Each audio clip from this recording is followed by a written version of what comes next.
Another day in Banda Sawantwadi, Maharashtra, a lush and biodiverse area in the Western Ghats, also home to a remarkable variety of birds and animal species. It is a haven for nature lovers because its serene surroundings, rich with dense greenery and vibrant wildlife, offer an ideal backdrop for birdwatchers and wildlife enthusiasts. Black nape monarch, scientific name Hypothemis azurea. Description: the black nape monarch is a small, elegant bird with a striking blue plumage. They are sexually dimorphic.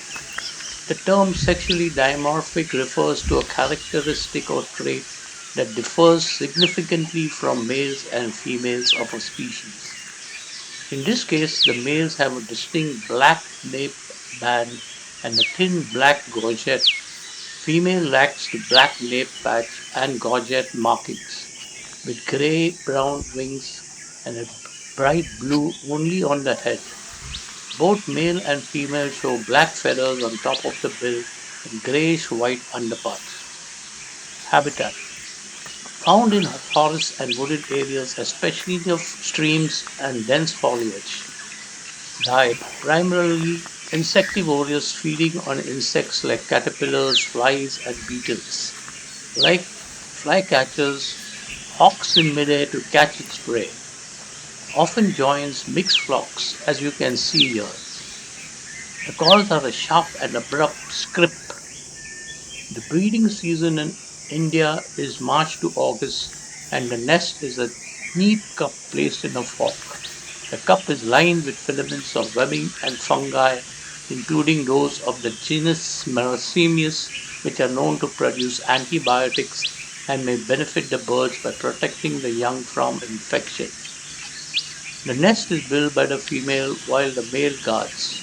The typical clutch is 3 eggs which both parents incubate and both feed the young, which hatch after about 12 days. Behavior: known for its graceful flight and habit of flitting through lower and mid canopy levels, the male often displays its nape band during courtship.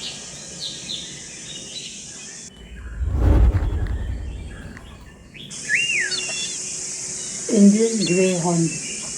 Description: the great hornbill is one of the largest hornbill species, easily identified by its massive yellow and black casque on its large bill. It has a striking black and white plumage with a yellow throat patch. In flight, note the pale edges on the wings and tail, as well as long central tail feathers. When flying, beats its wings rapidly, followed by a short glide. Habitat: prefers dense forests and also found in open woodlands, plantations, gardens, and parks in cities where it feeds on large fruiting trees. Usually seen in pairs or small groups. Diet: mainly frugivorous, feeding on figs and other fruits, but also known to eat small mammals, birds, and reptiles. Behavior: known for its characteristic whooshing sound when flying and loud calls. During breeding, the female seals herself inside a tree cavity with the male supplying food. Conservation status: near threatened due to habitat loss and hunting.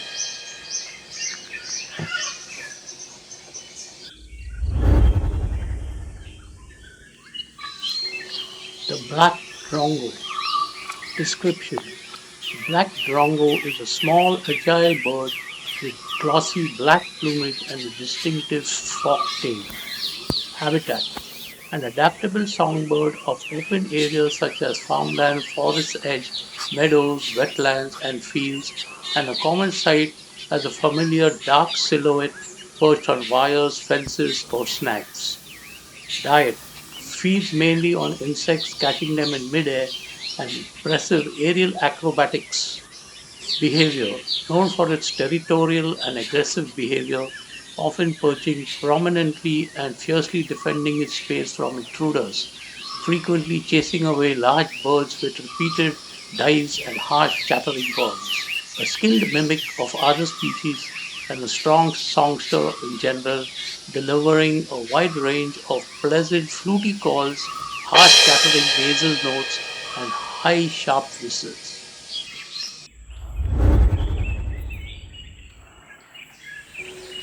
Black hooded oriole.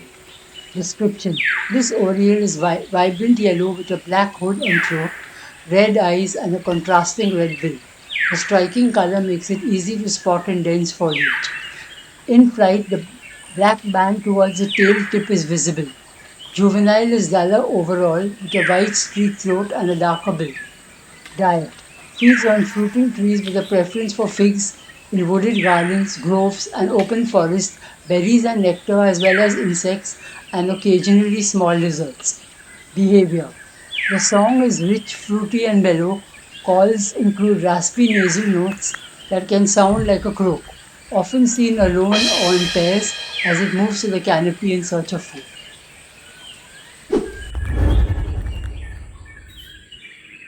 The spotted dove. Description: the spotted dove is medium sized with light brown plumage, pinkish underparts, and distinctive white spots on its neck. Plumage shows slight regional variation. Western birds have dark centers to wing feathers lacking in eastern birds. Its soothing cooing call is often heard in rural and semi-urban areas. Habitat: adaptable to various habitats including open forests, gardens, and urban parks. Diet: primarily seeds and grain but also feeds on insects.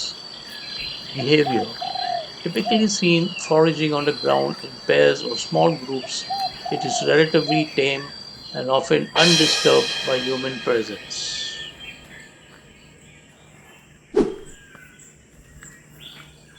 A spotting scope is a portable, high-powered telescope usually equipped with lenses that magnify distant subjects without the need for getting closer. Unlike binoculars, which are generally less powerful and used for a broader view, spotting scopes provide a more precise, stable, and magnified image ideal for observing animals at greater distances.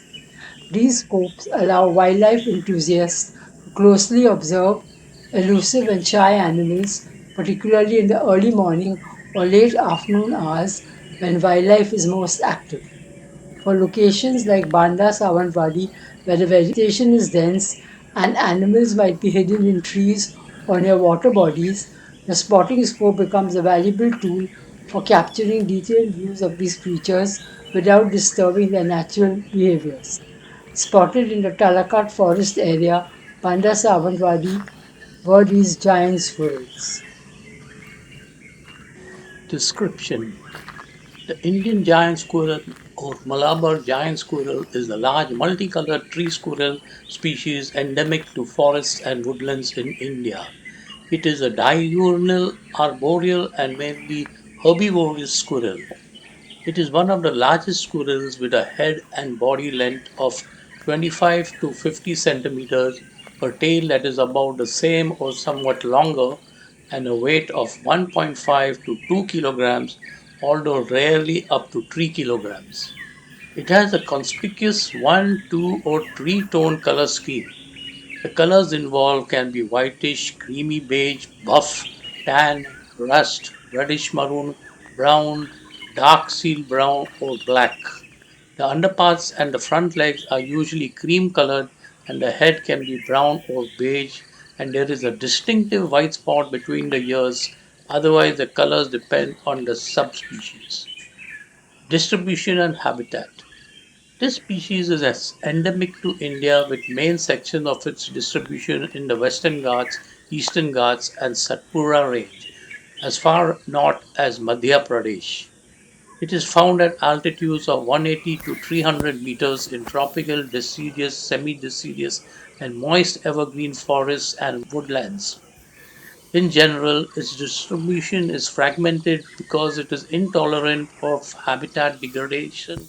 The Indian giant squirrel generally nests in smaller trees with a mean height of 11 meters in order to avoid predators. Behavior: the Indian giant squirrel is an upper canopy dwelling species which rarely leaves the trees and requires tall, profusely branched leaves for the construction of nests. It travels from tree to tree with jumps of up to 6 meters. When in danger, the Indian giant squirrel often freezes or flattens itself against the tree trunk instead of fleeing.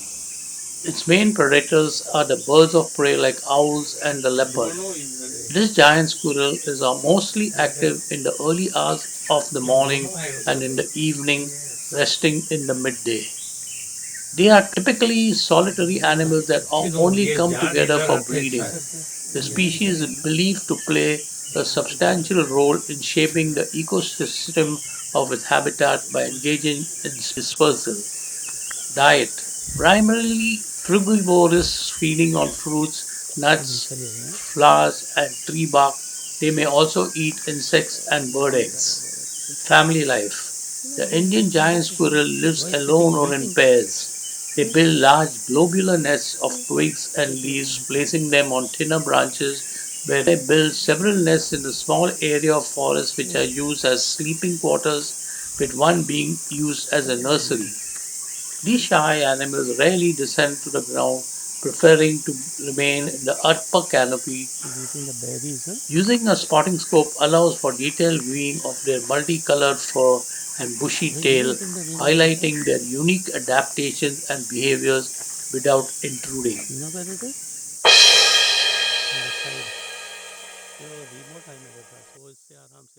Adios, my birding friends. See you all next in episode 1 Amboli.